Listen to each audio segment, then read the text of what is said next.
Buongiorno a tutti amici del canale e buongiorno al dottor Francesco Esposito. Ciao Francesco. Ciao Mauro.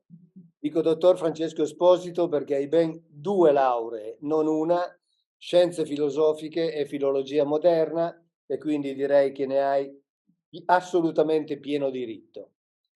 Poi sei un esperto di patristica, un esperto di storia del cristianesimo, persona di cultura e non a caso grande divulgatore. Dico non a caso perché? Perché le persone di vera cultura non hanno bisogno di usare le parole difficili quando devono divulgare dei concetti o della conoscenza, perché le persone di vera cultura hanno come obiettivo quello di farsi capire da tutti e tu ci riesci perfettamente. Ci sei riuscito anche in questa tua opera di cui adesso parliamo.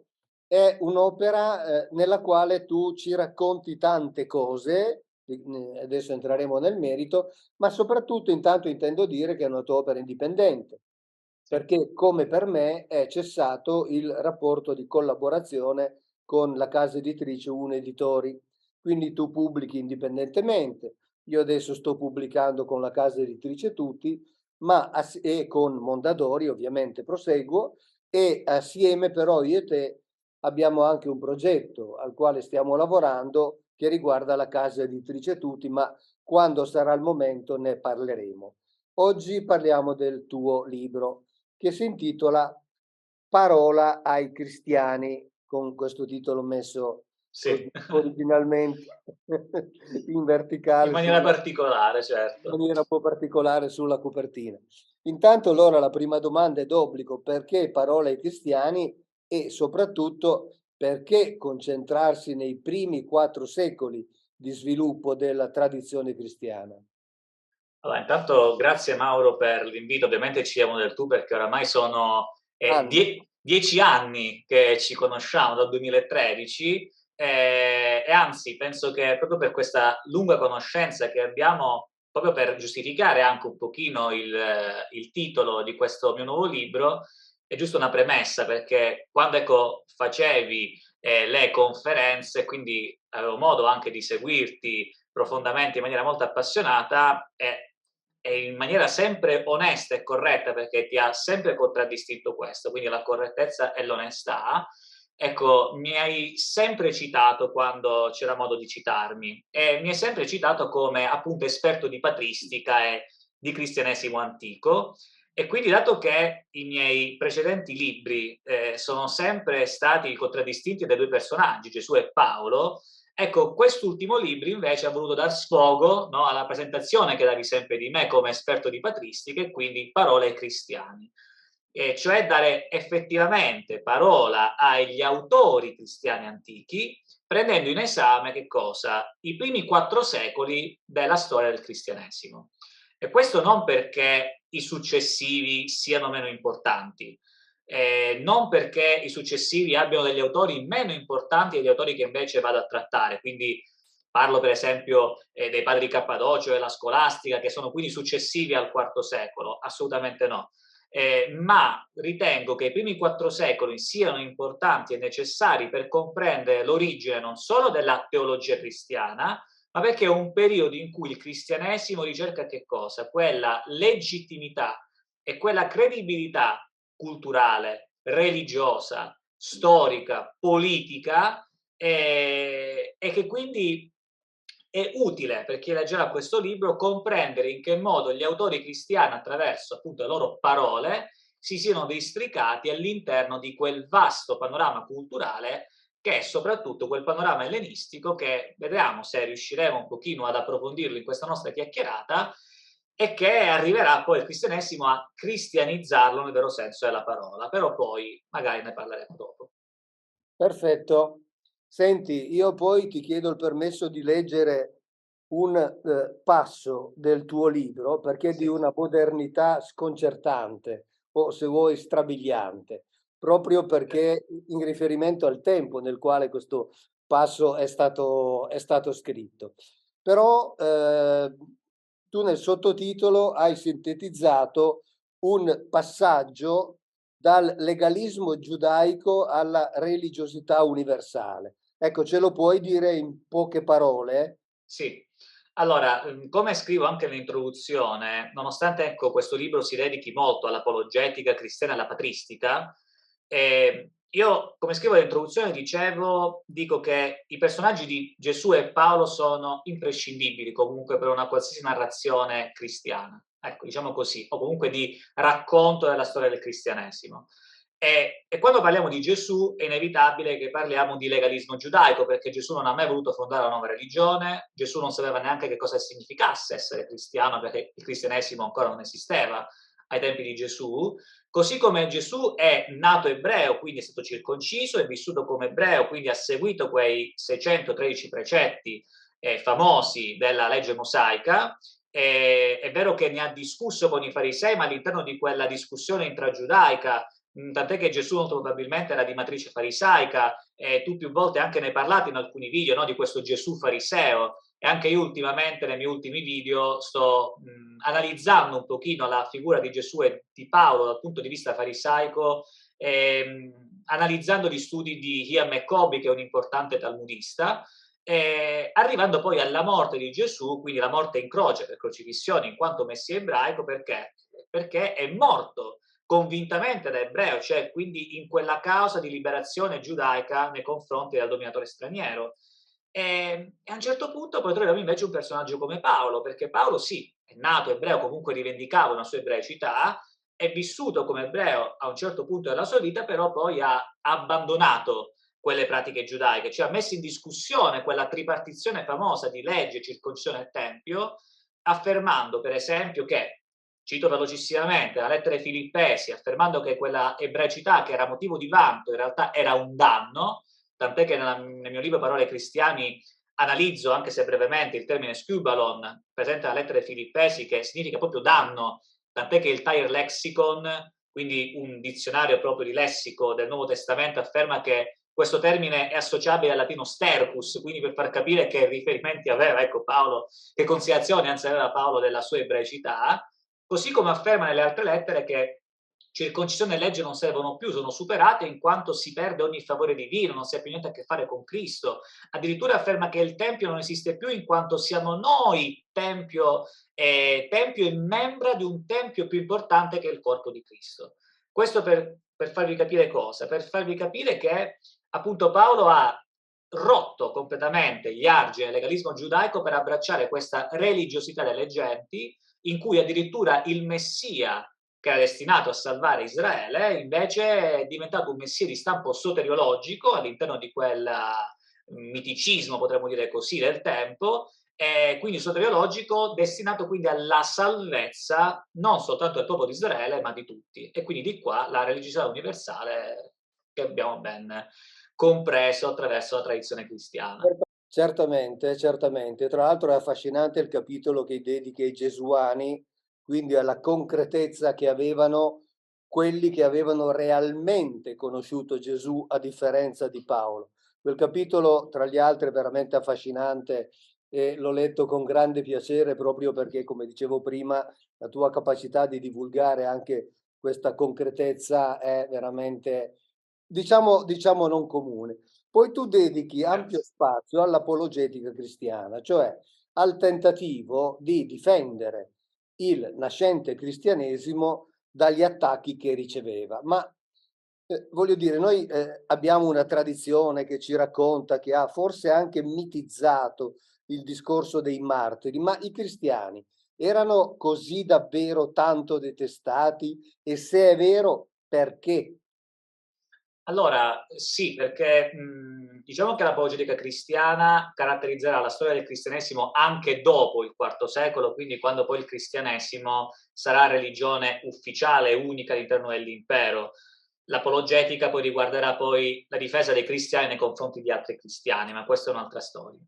Nel secondo secolo, soprattutto quando quindi gli autori cristiani si affacciano al mondo, quindi lasciano quel recinto di autoreferenzialità che è contraddistinto dai Vangeli, dalle lettere, dalla letteratura subapostolica, e appunto si affacciano e si scontrano con la cultura dominante del tempo, che è la cultura ellenistica. E che succede? Succede che noi abbiamo un'idea, no, dei cristiani perseguitati, giusto precisare come la persecuzione effettiva dei cristiani avviene soltanto nel 303 con Diocleziano, quindi leggi ad hoc nei confronti dei cristiani che durerà poi nell'arco di 10 anni, quindi andrà a scadere soltanto nel 313. Quindi all'interno di più di 3 secoli, soltanto per 10 anni effettivamente poi l'impero andrà a perseguitare i cristiani, quindi già questo è un dato interessante. Però ovviamente poi nel libro vado più nello specifico. E uno, ecco, ha quest'idea secondo cui i cristiani erano detestati perché? Perché tributavano il culto a un solo Dio e quindi i romani, brutti e cattivi, li costringevano a praticare il loro culto all'interno delle catacombe ed erano impossibilitati a seguire quindi questa unica divinità. In realtà la ragione è più profonda, cercherò di essere breve in questi 2 o 3 minuti. Numero uno, i cristiani vanno a cozzare intanto con quella pax deorum, cioè con quella pacificazione con gli dei, che il professor Gian Matteo Corrias anche sia nei video che ha fatto, ecco, nel tuo canale, ma anche nel bellissimo libro Prima della fede che ho divorato letteralmente, ecco, parla di un vero e proprio contratto con le divinità, cioè Roma ha un vero e proprio contratto, un patto con gli dei. Esattamente come nell'Antico Testamento. Non c'è Esatto, differenza. Cioè, con esattamente. quelli lì si facevano dei patti.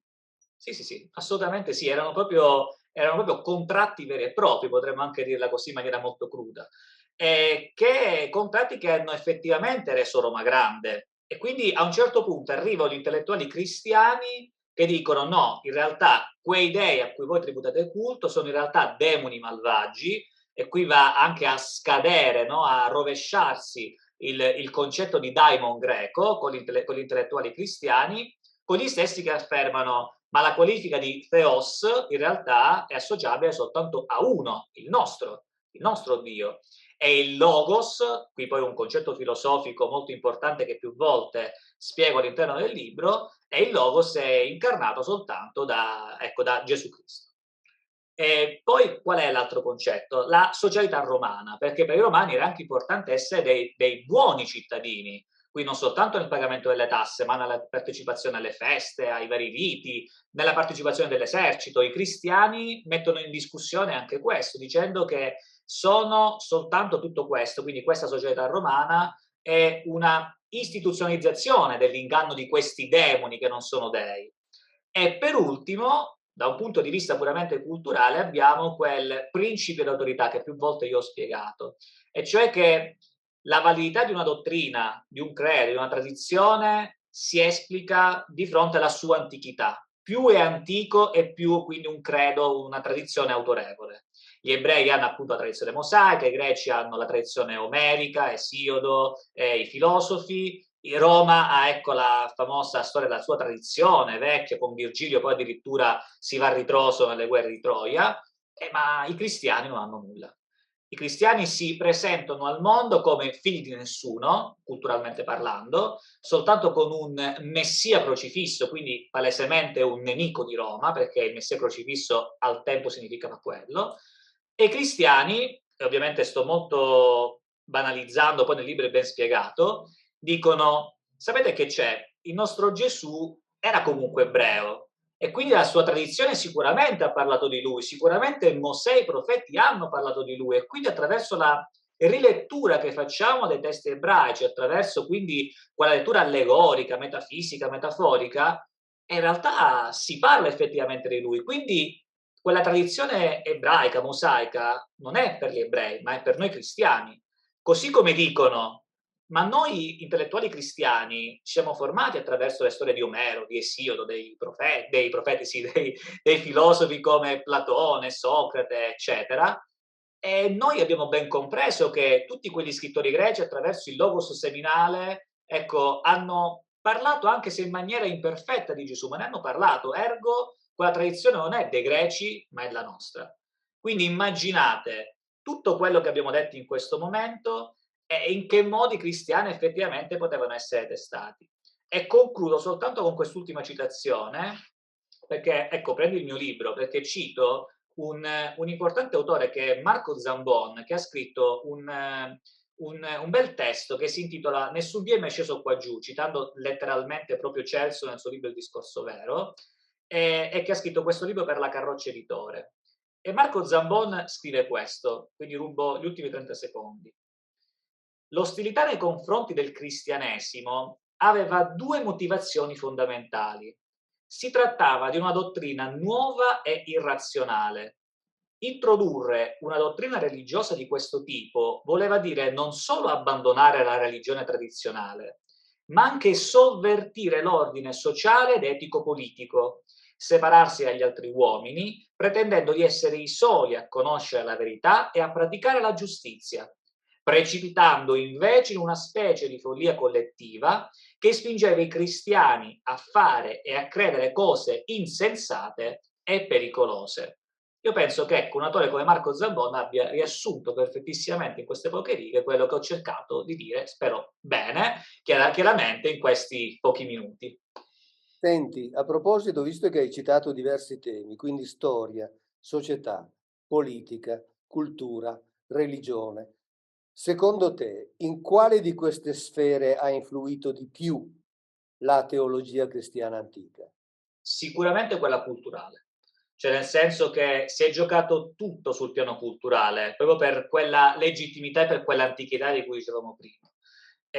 Ovviamente influenzando la sfera culturale si è andata a influenzare poi tutto il resto, è inevitabile. Però i cristiani hanno molto giocato appunto sull'influenza e sulla cristianizzazione di una parte di quella cultura, cioè della cultura ellenistica, e cioè la filosofia. Tant'è che anche nel video di presentazione che ho fatto del mio libro sul mio canale YouTube ho detto che si parlerà molto di filosofia, tu ecco Mauro mi sa che ecco, poi puoi confermare, si parlerà anche abbastanza di filosofia nel libro e di tanti termini filosofici, perché non dimentichiamoci che la filosofia è comunque una scienza molle, ma comunque una scienza, e quindi ha un suo linguaggio, un suo vocabolario e termini specifici che hanno un loro significato. Quindi, piccolissimo esempio, se noi diciamo, quindi se noi ripetiamo il credo niceno, no? Generato e non creato dalla stessa sostanza del Padre, ecco lì abbiamo tanti termini filosofici che per noi oggi magari non hanno nessun significato, lo ripetiamo così quasi a cantilena, ma al tempo avevano un forte impatto filosofico proprio dal punto di vista culturale. Quindi tema come la sostanza, della stessa sostanza, la differenza tra generazione e creazione, avevano comunque un impatto enorme culturalmente. Poi magari se possiamo fare qualche esempio dopo lo faremo, però ecco per far capire come i cristiani hanno sicuramente influenzato la sfera culturale e da lì poi hanno influenzato tutto il resto. Senti, perfetto. Tornando invece al sottotitolo, tu parli di evoluzione e reinterpretazione della teologia cristiana antica. Che cosa intendi? Di sicuro un continuo cambio di paradigma, perché uno pensa, ma gli autori cristiani antichi sono collegati comunque da un filo rosso, no? Questa ispirazione divina che comunque li ha mossi. In realtà sono totalmente influenzati dal loro tempo, dalla loro cultura, dalla loro geografia, quindi anche dai vari posti in cui scrivevano, quindi da Lione a Roma, da Alessandria d'Egitto a Cartagine, e inevitabilmente quindi vanno a scrivere anche robe che sono contraddittorie fra di loro. Io faccio soltanto un esempio, quindi rubo veramente 2 minuti. L'idea di Gesù come essere divino, ok? Noi pensiamo che Gesù è sempre stato considerato un essere divino fin dall'inizio, fin dai primordi. Però ecco, se noi prendiamo la matrice gesuana e bionita, ecco, diciamo così, vediamo che Gesù è considerato un semplice uomo, un grande uomo, sicuramente un favorito di Dio, un amico di Dio, tale che forse è asceso effettivamente al cielo tanto da generare quel grido esortativo, no? Quel Maranatà, ma comunque un uomo. Poi con Paolo abbiamo l'inizio di quella matrice divina, dove però, attenzione, Gesù non è definito un theos, quindi non è definito un Dio nelle lettere di Paolo, ma è definito un Kyrios, cioè quindi un Signore, quello che noi definiamo Signore, e che autori come Giuseppe Barbaglio, il teologo Larry Hurtado, o ecco William Busse che ha scritto un bellissimo libro nel 1913 che è Kyrios Christos, dice chiarissimamente che questa definizione di Kyrios Christos significa proprio definire Gesù un half God, cioè un mezzo Dio, un semidio, certificato anche da un autore come Giustino che nelle sue apologie dice che Gesù è come gli altri figli di Zeus, o come Celso, che ecco, filosofo medio-platonico anticristiano, che nello stesso periodo scrive il Discorso Vero e afferma che Gesù è come gli altri semidei, che addirittura altri come Gesù sono scesi in numero enorme, che i cristiani tributavano loro culto, quindi anche qui si potrebbe fare un discorso sul monoteismo, ma lasciamo stare, monoteismo mancato. Un secolo dopo, ad Alessandria, abbiamo uno come Origene che invece afferma che sì, magari Gesù incarna quel logos, magari all'origine del mondo, ma attenzione, non è uguale al Padre, ma è subalterno al Padre, quindi Gesù è inferiore a Dio, cioè due cose completamente distinte, siamo lontani da quella Trinità che noi conosciamo e che addirittura lo Spirito Santo è inferiore al Padre e a Gesù.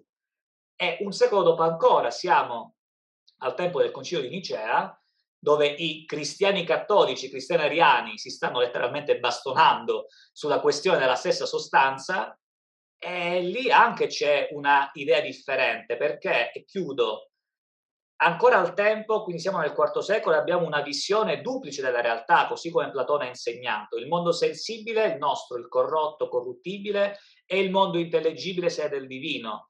Ed era impensabile che i due mondi potessero, diciamo così, comunicare, perché inevitabilmente si andava a corrompere anche il mondo intellegibile.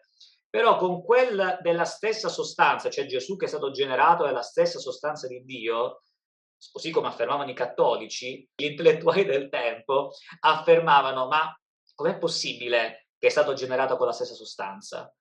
Andrà a corrompersi anche Dio, ed è questo che affermavano gli ariani anche, che dicevano no, non è stato generato. Gesù magari è una grande creatura straordinaria, ma è stato creato, non generato. Questo per farvi soltanto capire come appunto questa reinterpretazione teologica è avvenuta nel corso del tempo, portando problemi evidenti fra i vari autori. Senti Francesco, prima di farti l'ultima domanda, vorrei leggere un passo del tuo libro, che è un passo che tu hai ripreso da Tertulliano, perché mi ha stupito veramente, perché sembrerebbe un passo tratto da una rivista ecologica dei giorni nostri, che se non fosse di Tertulliano nel De Anima, tra l'altro ho appena fatto un video nel quale un insegnante di ebraismo della Torah dell'Università Ebraica di Gerusalemme dice che nella Bibbia di anima non si parla proprio perché l'anima nella Bibbia non c'è, quindi Tertulliano che scrive del De Anima e scrive come dici tu, credo qui absurdum, ecco è vero, è veramente absurdum, però diciamo questo, è certo in verità che lo stesso mondo è, come si può chiaramente vedere, ogni giorno più coltivato e più ricco di una volta. Tutti i luoghi sono ormai transitabili, sono conosciuti, sono pieni di traffici. Tenute assai ridenti hanno cancellato dalla nostra memoria deserti un tempo famosi. I campi coltivati hanno circoscritto le foreste. Gli animali domestici hanno allontanato le fiere. Vengono seminati persino luoghi arenosi. Si pianta persino sulla pietraia, vengono prosciugate le paludi e vi sono ormai tante città quante non vi erano abitanti un tempo. Ma se Tertulliano vedesse quel che è successo adesso, chissà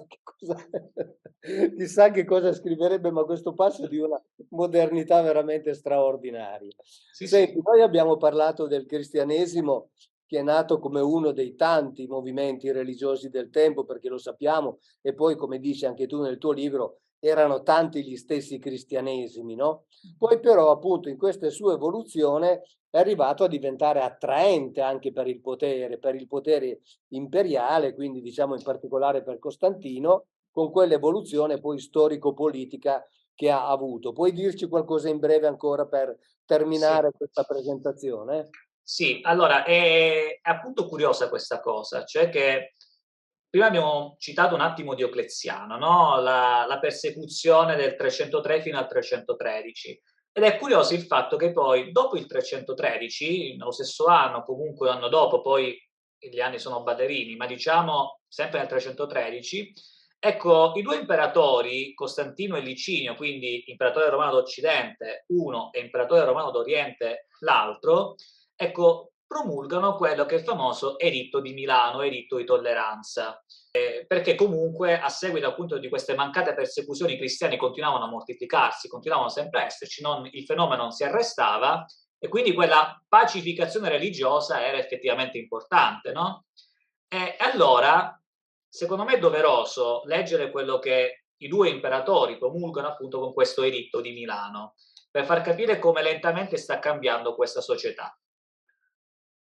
Noi dunque, Costantino Augusto e Licinio Augusto, essendoci incontrati proficuamente a Milano e avendo discusso tutti gli argomenti relativi alla pubblica utilità e sicurezza, fra le disposizioni che vedevamo utili a molte persone o da mettere in atto fra le prime, abbiamo posto queste relative al culto della divinità, affinché sia consentito ai cristiani e a tutti gli altri la libertà di seguire la religione che ciascuno crede, affinché la divinità che sta in cielo, qualunque essa sia, a noi e a tutti i nostri sudditi dia pace e prosperità. Intanto è interessante vedere come vi sia una vera e propria democrazia culturale e religiosa, cosa che mi sa che il mondo occidentale non vedrà per molti, molti secoli, ma il fatto proprio di partire da quella religiosità irenica che stava mancando all'impero, quindi come era importante per l'impero quella pace e prosperità che si poteva trovare soltanto in quella Pax Deorum famosa. C'è anche da dire un'altra cosa, che poi, a seguito ovviamente della battaglia fra Costantino e Licinio, Costantino è l'unico vincitore, quindi l'unico imperatore, abbiamo il famoso concilio di Nicea del 325, quello che in molti traducono come l'effettiva vittoria del cristianesimo, meno, in realtà sì, porta il cristianesimo a essere certamente una religione vincitrice, ma non è certamente ancora l'unica religione, tant'è che Costantino, in quanto Pontifex Maximus, quindi in quel momento è il pacificatore religioso, quindi deve ricoprire questa carica, presiede il concilio di Nicea proprio per mettere pace fra i cristiani d'Oriente e d'Occidente e soprattutto fra i cristiani ariani e cattolici. Inizialmente appoggiando la causa cristiana, quindi cattolica, attenzione, ma ovviamente quando si dice ma Costantino e i suoi figli anche erano imperatori cristiani, proprio a fronte di quello che hai detto prima tu, Mauro, cioè che abbiamo ancora tanti cristianesimi, non ci si chiede mai Costantino esattamente quale cristianesimo effettivamente ha appoggiato. Perché come scrive per esempio il professor Alessandro Barbero, che è uno dei più importanti storici che noi abbiamo in Italia, soprattutto nel suo libro che è Costantino il Vincente, che è un libro che vi consiglio di acquistare, anche se è di più di 800 pagine, però vi consiglio di acquistare. Ecco, lui la spiega in questo modo, cerco come sempre di banalizzarla, ma sono concetti comunque molto interessanti. Spiega il professor Barbero che a un certo punto, ecco, Costantino si stanca dei cattolici. Perché? Perché i cattolici si dimostrano essere troppo intransigenti, troppo irrazionali e che non vogliono trovare nessuna sintesi con gli ariani, cioè i cattolici vogliono vincere al 100%, quindi vogliono lasciare terra bruciata. E quindi si stanca della causa cattolica, proprio perché i cattolici portano fin troppa guerra in quella Pax Deorum, e quindi appoggia la causa ariana. Tant'è che appunto Costantino alla fine della sua vita si fa battezzare da un vescovo ariano, cioè Eusebio di Nicomedia. Quindi l'arianesimo è quello che risulta esattamente vincitore dopo il 330, quindi dopo il concilio di Nicea, nonostante tutto, quindi nonostante quello che è uscito fuori dal concilio di Nicea. Tant'è che appunto Costanzo II, Costantino II, ecco, anche loro, quindi i figli di Costantino, abbracciano il cristianesimo ariano. Eusebio di Cesarea è simpatizzante dell'arianesimo, tant'è che va allo scontro con Atanasio di Alessandria, quindi vescovo d'Alessandria, che invece è un fervente cattolico. Solo che succede? Che nel 378, quando arrivano i Goti poi a fare questa sorta di neanche conquista, insomma c'è una crisi con i Goti, muore Valente, l'imperatore, e gli succede Teodosio. Teodosio, che non è neanche cristiano all'inizio, quindi è fra quegli intellettuali che non sono ancora cristiani, diventa imperatore, quindi è costretto, tra virgolette, come scrive anche il professor Barbero, è costretto a diventare cristiano e appoggia, non sa per quale motivo, appoggia la causa cattolica. E vedendo che tra i cattolici e gli ariani ancora nel 380, quindi stiamo parlando di circa 50 anni dopo, non si è ancora trovata una sintesi, Teodosio si secca, si scoccia e dice guardate, mi avete seccato, allora adesso faccio un editto che decide in maniera chiara, in maniera, ecco, precisa, quello che bisogna seguire, cioè la strada che bisogna perseguire. E qui faccio l'ultima citazione, cito proprio l'editto di Tessalonica del 380, che sarà antecedente di un anno poi del Concilio di Costantinopoli, che metterà poi fine totalmente all'Arianesimo. Gli imperatori Graziano, Valentiniano e Teodosio Augusti, editto al popolo della città di Costantinopoli. Vogliamo che tutti i popoli che ci degniamo di tenere sotto il nostro dominio seguano la religione che San Pietro Apostolo ha insegnato ai Romani, cioè che, conformemente all'insegnamento apostolico e alla dottrina evangelica, si creda nell'unica divinità del Padre, del Figlio e dello Spirito Santo, in tre persone uguali. Chi segue questa norma sarà chiamato cristiano cattolico, gli altri invece saranno considerati stolti eretici. Alle loro riunioni non attribuiremo il nome di Chiesa e costoro saranno condannati anzitutto al castigo divino e poi dalla nostra autorità, che ci viene dal giudice celeste. Quindi direi, chiudo, direi che siamo ben lontani da quella religiosità irenica, da quella democrazia culturale, no, dell'editto di Milano. Qualunque sia la divinità, fate quello che volete, basta che ci sia pace e prosperità nell'impero. No. Dopo circa 70 anni, all'incirca, abbiamo l'editto di Tessalonica che invece dice seguite soltanto la religione cattolica e non ci limitiamo soltanto a dirvi che verrete puniti all'inferno, quindi dopo la vita. No, no, no, vi perseguiamo anche in questa vita attraverso l'autorità nostra, quella statale. Quindi abbiamo il primo vero caso di persecuzione dei cristiani anche nei confronti di altri cristiani.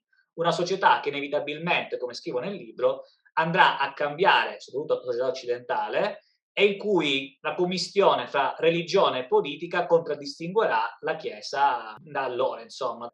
Benissimo, Francesco, grazie. Guarda, io direi che possiamo chiudere qui.